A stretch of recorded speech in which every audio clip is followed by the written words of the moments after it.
Welcome back to Classic Literature Free Audiobooks. Now, let the story continue with White Fang. Part 3, Chapter 3. The outcast Lip Lip continued so to darken his days that White Fang became wickeder and more ferocious than it was his natural right to be. Savageness was a part of his makeup, but the savageness thus developed exceeded his makeup. He acquired a reputation for wickedness amongst the man-animals themselves. Wherever there was trouble and uproar in camp, fighting and squabbling or the outcry of a squaw over a bit of stolen meat, they were sure to find White Fang mixed up in it, and usually at the bottom of it.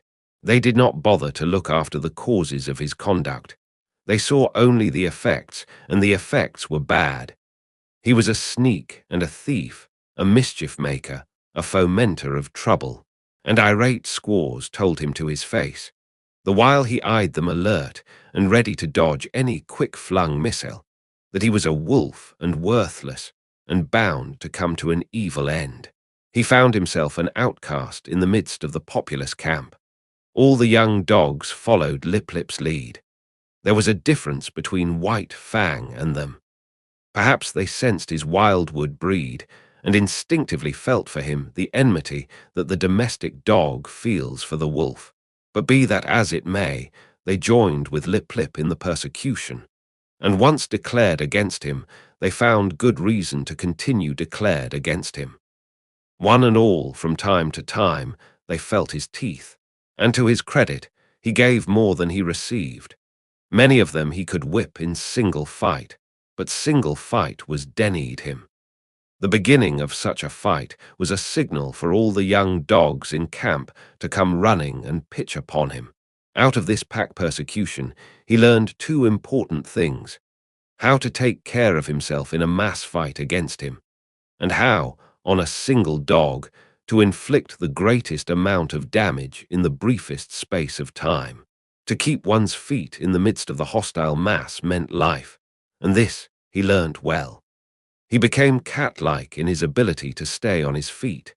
Even grown dogs might hurtle him backward or sideways with the impact of their heavy bodies, and backward or sideways he would go, in the air or sliding on the ground, but always with his legs under him and his feet downward to the Mother Earth. When dogs fight, there are usually preliminaries to the actual combat, snarlings and bristlings and stiff-legged struttings. But White Fang learned to omit these preliminaries. Delay meant the coming against him of all the young dogs. He must do his work quickly and get away. So he learnt to give no warning of his intention. He rushed in and snapped and slashed on the instant, without notice, before his foe could prepare to meet him. Thus he learned how to inflict quick and severe damage. Also he learned the value of surprise. A dog, taken off its guard, its shoulder slashed open or its ear ripped in ribbons before it knew what was happening, was a dog half-whipped. Furthermore, it was remarkably easy to overthrow a dog taken by surprise, while a dog, thus overthrown, invariably exposed for a moment the soft underside of its neck, the vulnerable point at which to strike for its life. White Fang knew this point. It was a knowledge bequeathed to him directly from the hunting generation of wolves. So it was that White Fang's method when he took the offensive was, first to find a young dog alone, second to surprise it and knock it off its feet, and third to drive in with his teeth at the soft throat. Being but partly grown, his jaws had not yet become large enough nor strong enough to make his throat attack deadly. But many a young dog went around camp with a lacerated throat in token of White Fang's intention. And one day, catching one of his enemies alone on the edge of the woods, he managed, by repeatedly overthrowing him and attacking the throat, to cut the great vein and let out the life. There was a great row that night. He had been observed. The news had been carried to the dead dog's master. The squaws remembered all the instances of stolen meat, and Gray Beaver was beset by many angry voices. But he resolutely held the door of his tepee, inside which he had placed the culprit, and refused to permit the vengeance for which his tribespeople clamored. White Fang became hated by man and dog. During this period of his development, he never knew a moment's security. The tooth of every dog was against him, the hand of every man. He was greeted with snarls by his kind, with curses and stones by his gods. He lived tensely. He was always keyed up, alert for attack, wary of being attacked, with an eye for sudden and unexpected missiles, prepared to act precipitately and coolly, to leap in with a flash of teeth, or to leap away with a menacing snarl. As for snarling, he could snarl more terribly than any dog, young or old, in camp. The intent of the snarl is to warn or frighten, and judgment is required to know when it should be used. White Fang knew how to make it, and when to make it. Into his snarl he incorporated all that was vicious, malignant, and horrible.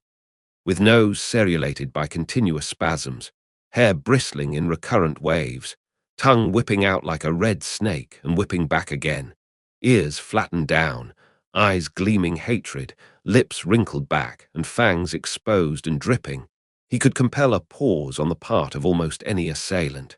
A temporary pause, when taken off his guard, gave him the vital moment in which to think and determine his action. But often a pause so gained lengthened out until it evolved into a complete cessation from the attack, and before more than one of the grown dog's white fangs snarl enabled him to beat an honorable retreat. An outcast himself from the pack of the part-grown dogs, his sanguinary methods and remarkable efficiency made the pack pay for its persecution of him. Not permitted himself to run with the pack, the curious state of affairs obtained that no member of the pack could run outside the pack. White Fang would not permit it. What of his bushwhacking and waylaying tactics? The young dogs were afraid to run by themselves. With the exception of Lip Lip, they were compelled to hunch together for mutual protection against the terrible enemy they had made. A puppy alone by the river bank meant a puppy dead, or a puppy that aroused the camp with its shrill pain and terror as it fled back from the wolf cub that had waylaid it. But White Fang's reprisals did not cease, even when the young dogs had learned thoroughly that they must stay together.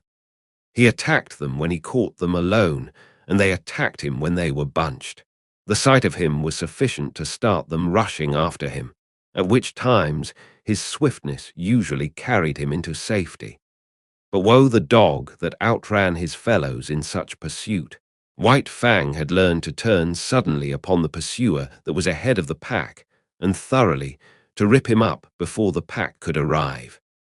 This occurred with great frequency, for once in full cry, the dogs were prone to forget themselves in the excitement of the chase, while White Fang never forgot himself, stealing backward glances as he ran. He was always ready to whirl around and down the overzealous pursuer that outran his fellows. Young dogs are bound to play, and out of the exigencies of the situation, they realized their play in this mimic warfare. Thus it was that the hunt of White Fang became their chief game, a deadly game withal, and at all times a serious game. He, on the other hand, being the fastest-footed, was unafraid to venture anywhere. During the period that he waited vainly for his mother to come back, he led the pack many a wild chase through the adjacent woods. But the pack invariably lost him. Its noise and outcry warned him of its presence, while he ran alone, velvet-footed, silently, a moving shadow among the trees after the manner of his father and mother before him. Further, he was more directly connected with the wild than they, and he knew more of its secrets and stratagems. A favorite trick of his was to lose his trail in running water, and then lie quietly in a nearby thicket while their baffled cries arose around him. Hated by his kind and by mankind, indomitable, perpetually warred upon and himself waging perpetual war, his development was rapid and one-sided. This was no soil for kindliness and affection to blossom in. Of such things he had not the faintest glimmering. The code he learned was to obey the strong and to oppress the weak. Gray Beaver was a god and strong, therefore White Fang obeyed him. But the dog, younger or smaller than himself, was weak, a thing to be destroyed. His development was in the direction of power. In order to face the constant danger of hurt and even of destruction, his predatory and protective faculties were unduly developed. He became quicker of movement than the other dogs, swifter of foot, craftier, deadlier, more lithe, more lean with iron-like muscle and sinew, more enduring, more cruel, more ferocious, and more intelligent. He had to become all these things, else he would not have held his own nor survived the hostile environment in which he found himself. And that wraps up Part 3, Chapter 3, The Outcast. If you enjoyed it, please like the video and share your thoughts in the comments. Want to keep listening? Head over to the next chapter and let it play in the background while you relax or work. Links are in description. Don't forget to subscribe and tap the bell so you'll be notified when the next chapters are released. Thanks for listening.